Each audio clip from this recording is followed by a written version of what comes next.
नमस्कार दोस्तों, मैं हूं आपका होस्ट शैलेंद्र शर्मा। आप देख रहे हैं आपका अपना चैनल चंबिल वाला स्पोर्ट। दोस्तों, हरभजन सिंह ने आज से 17 साल पहले लगभग एक कांड किया था, थप्पड़ कांड। बड़ा फेमस हुआ था उस समय, बड़ा उसकी जोर शोर से चर्चा चली थी। आज कुछ लोगों के कारण वह कांड फिर से सोशल मीडिया की सुर्खियां बना हुआ है। हुआ क्या था सर, 2008 में आईपीएल की शुरुआत हुई। पहले ही आईपीएल में हरभजन ने श्रीसंत को एक थप्पड़ मार दिया था। गेमा गेमी में जब उनकी आपस में कोई वाद विवाद हुआ मैच के दौरान, जब लास्ट में दोनों टीमें हाथ मिलाती हैं, उस वक्त जोश में आकर हरभजन ने श्रीसंत को थप्पड़ मार दिया था। दोस्तों, बड़ा चर्चा हुई थी। कांड ही ऐसा था, थप्पड़ कांड, वो भी खेल में, तो चर्चा तो होगी। दोनों खिलाड़ी भी अच्छे थे। हरभजन सिंह फेमस मजे हुए खिलाड़ी, श्रीसंत भी अपने आप में ठीक ठाक पोजीशन वाले खिलाड़ी रहे। इंडियन टीम में उन्होंने टेस्ट, वनडे, T20 सब में खेला है। दोस्तों, अब 17 साल बाद वह बात चर्चा में क्यों आई? पहले तो उसके बारे में जानकारी करें कि जब हरभजन ने थप्पड़ मारा, कुछ दिनों बाद उनको अपनी गलती का एहसास हुआ। ऐसा नहीं हरभजन सिंह को गलती का एहसास नहीं हुआ हो। हरभजन ने सार्वजनिक मंचों से श्री संत से कई बार माफी मांगी। जब जब ये बात चली, उनसे किसी पत्रकार ने पूछी, तब तब हरभजन सिंह ने अपनी गलती स्वीकार की कि हाँ, मुझे ऐसा नहीं करना चाहिए था। और जो गलती, उसके लिए श्री संत की फैमिली से वो माफियाँ मांगते रहे हैं। और दोस्तों, बात भी आई गई हो गई, श्री संत ने भी उन्हें माफ कर दिया और अब उसकी चर्चा भी नहीं होती। अभी हरभजन ने ये अपने एक इंटरव्यू में बताया था कि जब वो श्री संत की लड़के से मिले, लड़की से, तो उन्होंने उसने हाथ नहीं मिलाया हरभजन से, उन्होंने, और उसने बोला कि आपने मेरे पापा को थप्पड़ मारा था, मैं आपको कभी माफ नहीं करूंगी। तो हरभजन ने बताया कि मुझे बड़ा दुख और कष्ट हुआ कि किस तरीके से इस बच्ची की निगाह में मेरी क्या इज्जत है, क्या वो मेरे बारे में सोचती होगी, कितना गलत काम मैंने किया। और उस बच्ची से भी उन्होंने माफी मांगी और वो माफियाँ मांगते ही रहते हैं, क्योंकि उन्हें अब जो चीज़ मालूम पड़ गई है कि जब उन्होंने कम उम्र में, नादानी में वो घटना घट गई थी, लेकिन अब वो उसको मानना है कि वो गलत थी।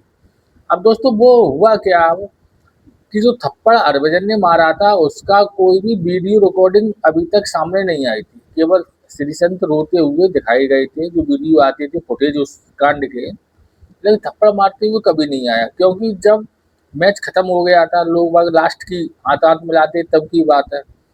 3 कैमरे बंद हो गए थे। एक सिक्योरिटी वाला कैमरा जो रहता है, सुरक्षा की दृष्टि से चालू रहता है, वो कैमरा चालू था, तो उसकी फुटेज उसमें कैद हो गई।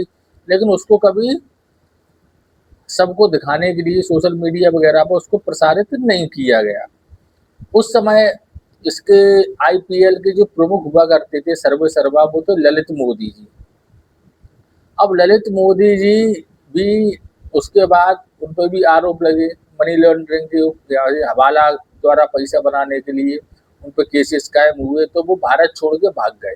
और भारत में वो भगोड़े घोषित है ललित मोदी, जो कि कभी आईपीएल लाने के प्रमुख मार्गदर्शक वो ही रहे। आईपीएल उनकी कस्टडी में आया, आईपीएल की शुरुआत उन्होंने की, और वो उसके कमिश्नर भी थे। लेकिन आज की जो डेट में वो भगोड़ा घोषित है, और भारतीय सरकार प्रयास कर रही है कि उनको जैसे तैसे पकड़ के भारत वापस लाया जाए। अब उन्होंने वो वीडियो एक पॉडकास्ट के दौरान, जो कि माइकल क्लार्क ऑस्ट्रेलिया के पूर्व कप्तान रहे हैं, उनके पॉडकास्ट में उन्होंने वो वीडियो सोशल मीडिया पर सार्वजनिक कर दिया। उनके पास होगा जब से वो रखे होंगे दबाए। तो उन्होंने अपने आप को चर्चा में लाने के लिए, क्योंकि लोग उनको भूल गए थे सब कि कौन ललित मोदी, कहाँ के ललित मोदी, अपने चर्चा में आने के लिए उन्होंने दो फैमिली, हरभजन सिंह और श्री संत की जो पुराने जख्म थे, पुराने घाव थे, उनको एक बार फिर हरा भरा कर दिया, स्वार्थ बस अपने लिए। उन्होंने ये नहीं सोचा कि चलो 17 साल पहले की बात है, जब तो बच्चे छोटे थे, चाहे वो हरभजन के हों या श्री संत के हों, आज वो कितने बड़े बड़े हो गए होंगे। ये वीडियो अब जाएगा चर्चा में, लोग उनके बच्चों से कहेंगे कि साहब तुम्हारे पापा ने थप्पड़ क्यों मारा, या तुम्हारे पापा को थप्पड़ क्यों मारा। तो एक बेमतलब की बात है, उन फैमिली के लिए कष्टदायक बात है, उत्पन्न होंगी। और वही हुआ आखिरकार। जब जो वीडियो चर्चा में आया, तो वो स्वाभाविक है, फैमिलियों में चर्चा होगी, चाहे वो श्री संत की हो, चाहे वो हरभजन की हो। तो अपन कह सकते हैं कि यह ललित मोदी की एक घृणित कार्य है, जिसकी जितनी आलोचना की जाए वो कम है। उनको बिल्कुल ऐसा नहीं करना चाहिए था। लेकिन ललित मोदी भी समझ लें कि आप कितने भी दुपो, कभी ना कभी यहाँ पकड़ के भारत आओगे, और जो तुम कर्म कर रहे हो, जो बुरे कुकर्म, इनकी सजा तो तुम्हें भुगतनी ही पड़ेगी। हालांकि अभी भी तुम फरार ही हो तो भुगत ही रहे हो, लेकिन अभी और बाकी कुछ है। तो दोस्तों, यह थी इस पूरी थप्पड़ कांड की बात। आज की वीडियो में बस इतना ही। वीडियो अच्छा लगे तो लाइक करें और चैनल को सब्सक्राइब अवश्य करें।